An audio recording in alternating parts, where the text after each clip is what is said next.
All right, let's really dig into this one, because the Jim Jordan versus Chris Wray and Merrick Garland showdown is one of those moments that feels less like a routine congressional hearing and more like a full-blown institutional reckoning. This wasn't just Jim Jordan asking a few pointed questions.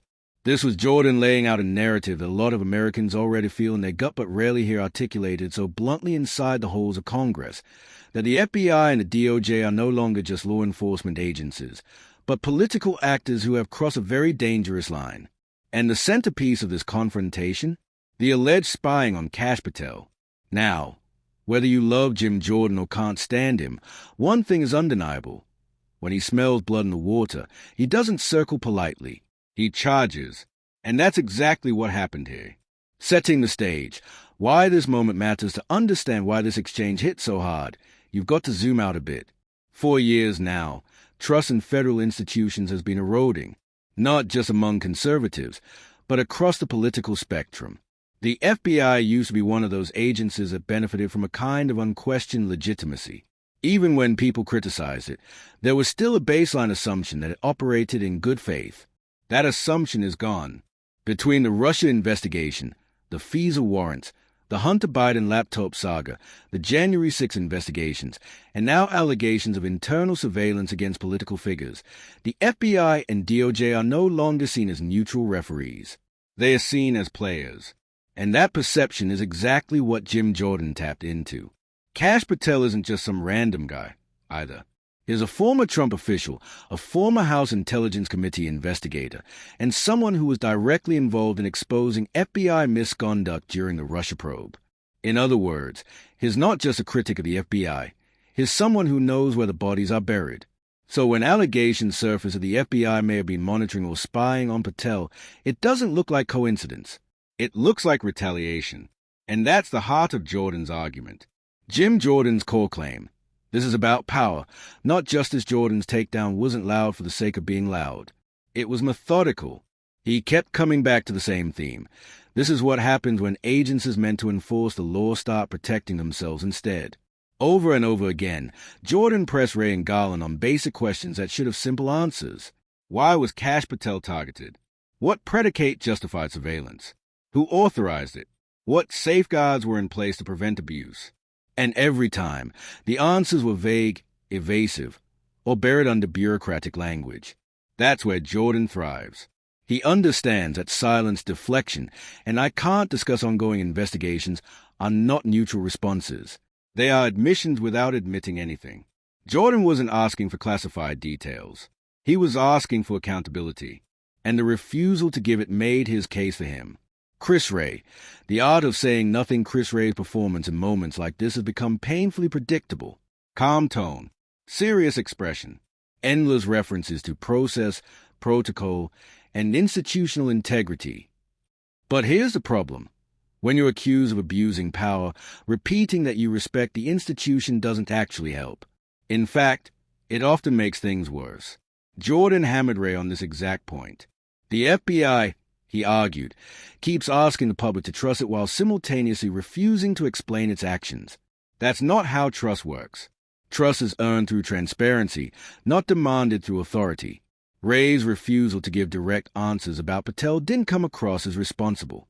It came across as defensive. And that's dangerous, because when the head of the FBI looks like he's protecting the agency rather than the Constitution, people start asking uncomfortable questions. Not conspiracy theory questions. Legitimate ones. Merrick Garland's bigger problem. Plausible deniability isn't leadership. If Wray came off as evasive, Merrick Garland came off as detached. Garland leaned heavily on the idea that the DOJ operates independently and that he doesn't interfere in specific cases. On paper, that sounds noble. In reality, it sounds like abdication. Jordan's point was simple but devastating. If the Attorney General isn't responsible for ensuring that his department doesn't abuse its power, then who is? Garland can't have it both ways. He can't claim moral authority when prosecuting political figures, while also claiming ignorance when accused of political surveillance.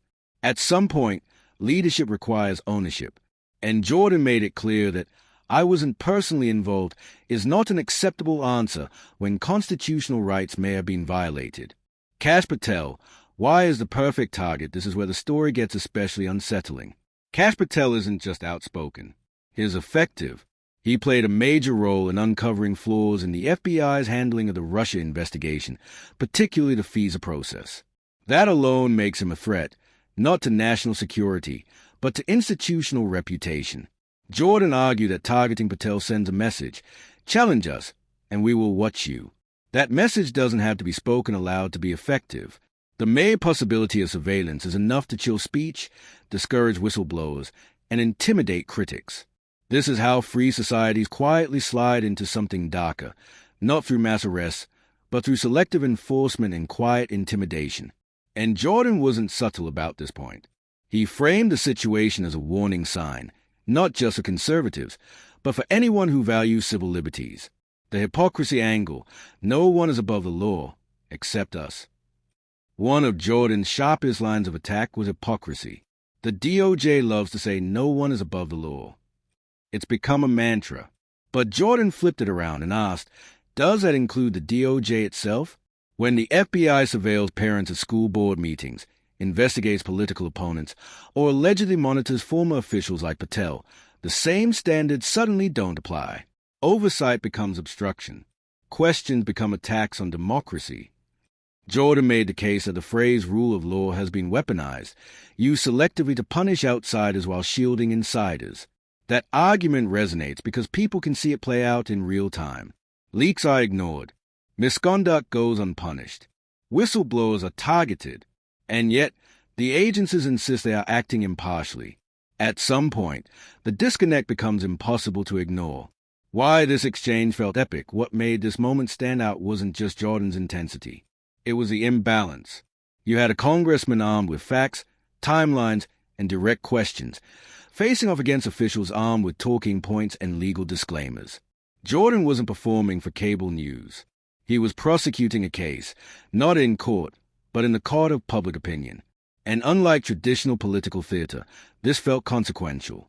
Because if even half of what Jordan is alleging is true, then we're not talking about a rogue agent or minor procedural error.